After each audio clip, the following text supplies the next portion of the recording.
Hello everybody, this is Fernando for the latest Cryptid of the Week video.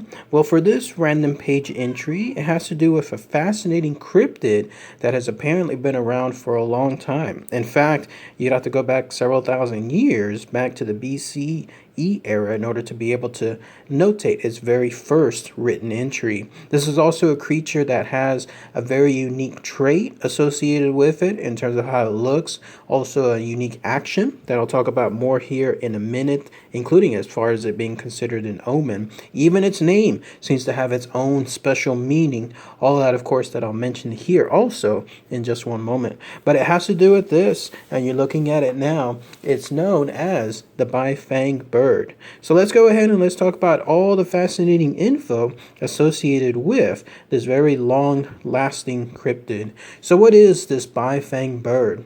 Well, again, it's a creature that's found, in this case, in China. If you have to go there, especially it's part of their Chinese mythology because of how long it's been in existence. In fact, the very first entry was done by a gentleman. His name was Han Fei, and he wrote about it in a book called Han Fei Z, and this was dated around almost 300 BCE. So we're talking hundreds and hundreds, several thousand years, in fact, associated with the existence of this creature. And that's, of course, notating that this was the very first written entry, let alone how many other sightings, even going before that, have existed.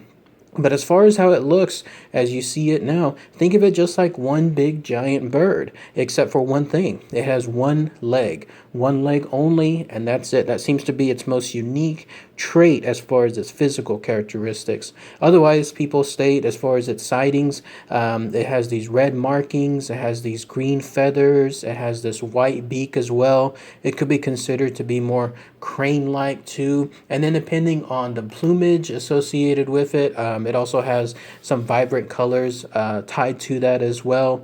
But otherwise, it's just like a giant bird, a larger bird than usual. Not really that big, but still, maybe if you wanted to guess the size, maybe around the size of a seagull, something along those lines. Now, as far as its name, I was mentioning it has a unique aspect. The reason why it's called the Fang Bird is because apparently that's how the sound that it makes. It's almost a form of onomatopoeia, that very unique word where basically, if you mention something out loud, that's essentially what it's called, kind of like Zoom or something along those lines. That's the thing that happens with this bird. So the sound it makes is the very sound of its name whenever it's calling out. So fascinating. No, I can't recall of any other cryptid that has that very special, unique characteristic. And then as far as it being more of an omen as well, there's this.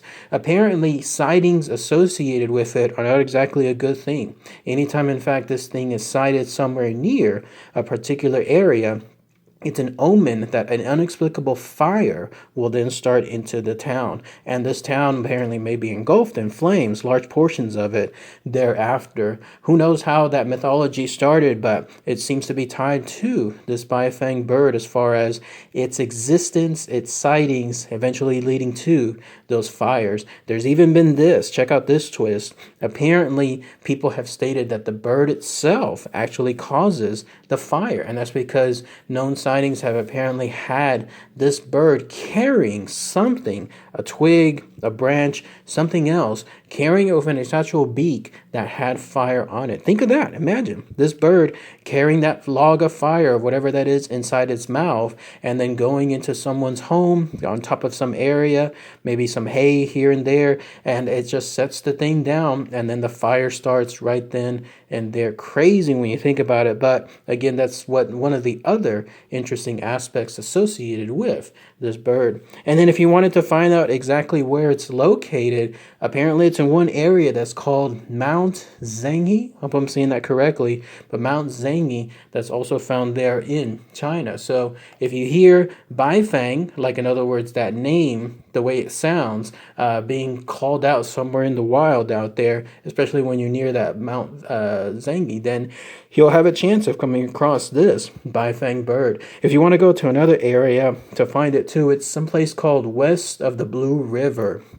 I have no idea where that is, but any of you out there that live in China or have been there before, if you know that area specifically, then that's where this thing, as far as this Fang Bird, is found. But that's pretty much it. Not much other info associated with this unique creature. Wherever it's at now, who knows if it's still creating its own omen of sorts in terms of this doom and gloom of fires. Who knows if it actually is starting the fires itself. But again, following all that information from before, thousands of years of existence, they all seem to point to that very same thing.